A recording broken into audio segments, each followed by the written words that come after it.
Հորիզոնի տաղավարում է արաբագետ Սարգիս Գրիգորյանը, շնորհակալություն Սարգիս, եւ տեսեք 110 միլիարդ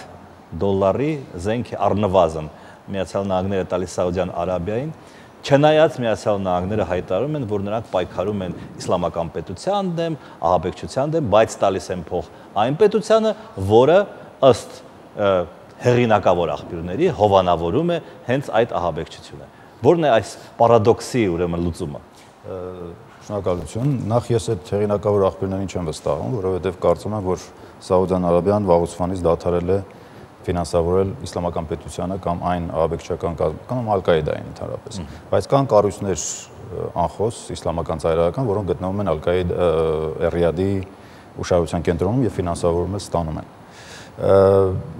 Հիմնականում իհարկե նպատակը հետևյալն է, որպեսզի նախ ընդհանրապես այցը Մերձավոր Արևելք եւ որը սկսվեց հենց Սաուդյան Արաբիայից, դա նախադեպ էր։ Եվ նպատակը հետևյալն է, որ ամրապնդել այն կապերը ավանդական, որոնք որ կային Մերձավոր Արևելյան հիմնական Միացյալ Նահանգների դաշնակիցների հետ։ Դա Սաուդյան Արաբիան էր եւ Իսրայելն էր։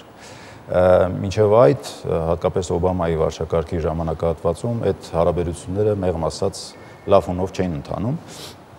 Եվ հիմա Թրամփը փորձում է այդ հարաբերությունները ել ավելի ամրապնդել իր Սաուդյան Արաբիան, որտեղ Իսրայել այցելությամբ։ Ասում են, որ ՆԱՏՕ-ի նման բան է ուզում ստեղծել այդ երկու երկրների հետ միասին, այդպիսի բան եմ կարդացել, դա հնարավոր է։ Ասում են, որ արաբական ՆԱՏՕ է, մուսուլմանական, հա, ՆԱՏՕ, դե իհարկե Միացյալ Նահանգները նախ ինչով է Մերձավոր Արևելյան իրողությունը տարբերվում, որովհետև ստեղծված ընթացող զարգացումները ընդհանրապես անհասկանալի էին Միացյալ Նահանգների համար։ Հիմա փորձ է արվում այդ իրողությունները դարձնել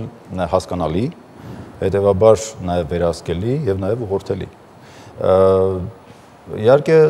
լավ կլինի, որ Միացյալ Նահանգների դաշնակից համարող Սաուդյան Արաբիան կարողանա այդ գործիքակազմը ունենալ եւ ամուր լինել Մերձավոր Արևելքում, որպեսզի կարողանա նաև ծառայեցնել իր քաղաքականությունը նաև Միացյալ Նահանգների ի նպաստ Միացյալ Նահանգների շահերին։ Եվ այս առումով իհարկե փորձ արվում է, հատկապես Ռիադում, երբ որ կոչ հնչեց, որտեղ հավաքված էին արաբական, մուսուլմանական առանցքային երկրների լիդերներ, կոչ հնչեց միանալու, միավորվելու ջանքերը ընդդեմ ահաբեկչության։ Եվ սա իհարկե ազդեցիկ կոչ է, հատկապես Միացյալ Նահանգների նման նախագահի կողմից։ Այդ արաբական, այսպես ասած, ՆԱՏՕ-ի հիմնական դերակատարները պետք է լինեն Իսրայել եւ Սաուդյան Արաբիան։ Այդ երկու երկրները ինչ հարաբերությունների մեջ են։ Չէ, իհարկե շատ վատ հարաբերությունների մեջ են, բայց ես կարծում եմ, որ հատկապես շեշտադրումը Սաուդյան Արաբիայի վրա միտում ունի համախմբել Սաուդյան Արաբիա առանցքի շուրջ մուսուլմանական երկրները, որոնց մեջ հարաբերություններում նկատում են հակասություններ մեղմ ասած, իսկ Իսրայելի հետ հարաբերությունների ջերմացումը եւ ընդհանրապես Իսրայելին որպես դաշնակից վերգտնելը եւ նոր ուղենիշների վրա Իսրայելի հետ հարաբերությունները դնելը միտված է ըստ իս Իրանի դեմ եւ հենց հիմնական ուղերձների մեղքն էլ հենց դա էր, հա, Թրամփի ահաբեկչություն եւ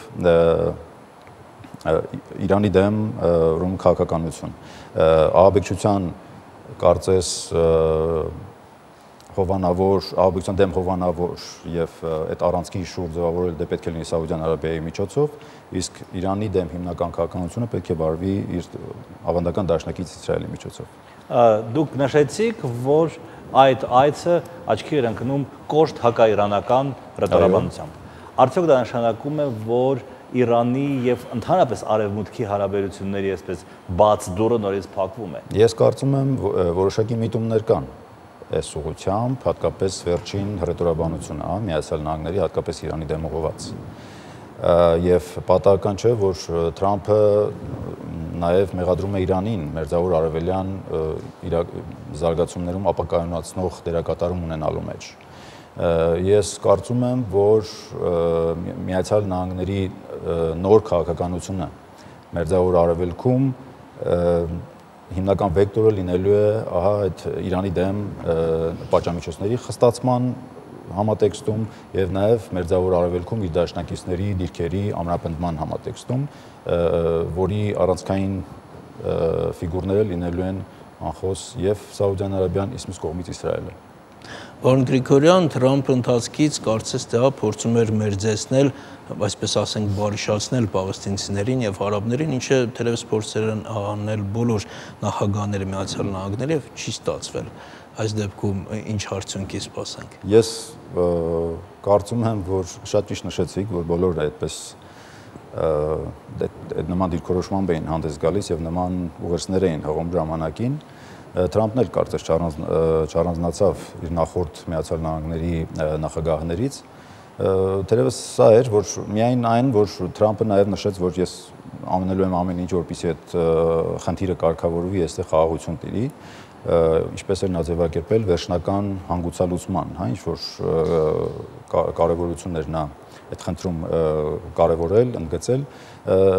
Սա այն խնդիրն է, որը որ կարծում դեռևս երկար կանհանգստացնի ոչ միայն Մերձավոր Արևելքը, այլև ընդհանրապես Մերձավոր Արևելքից դուրս ընթացող զարգացումներում իր բացասական դերակատարումը կունենա անխոս,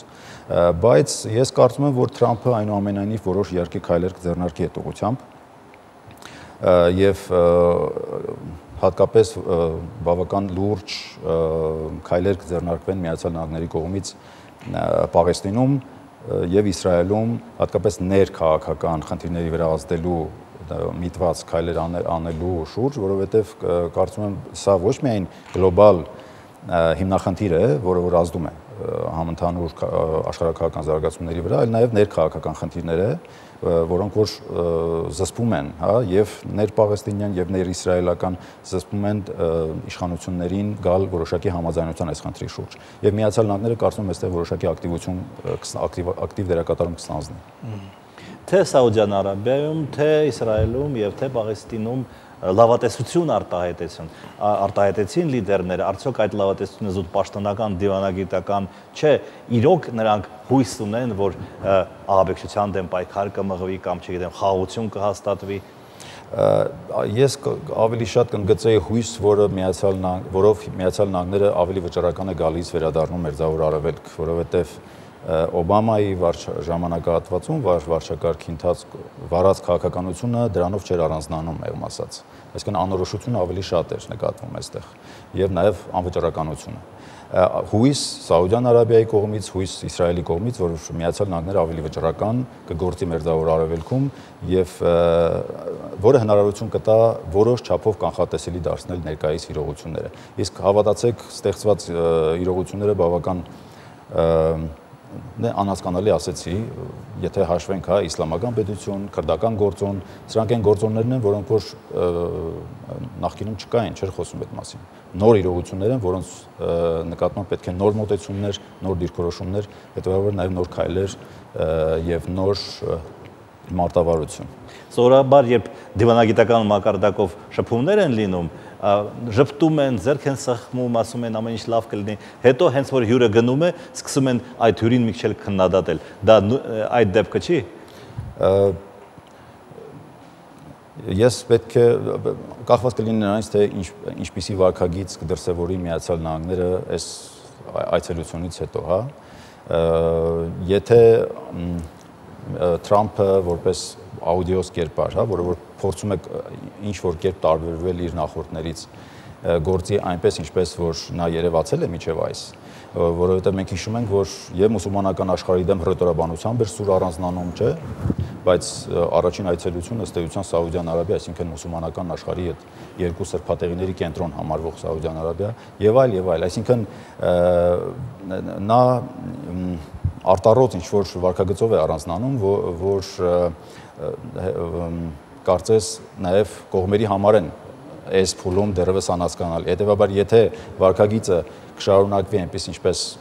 սկսել է Թրամփը, նաև կլինեն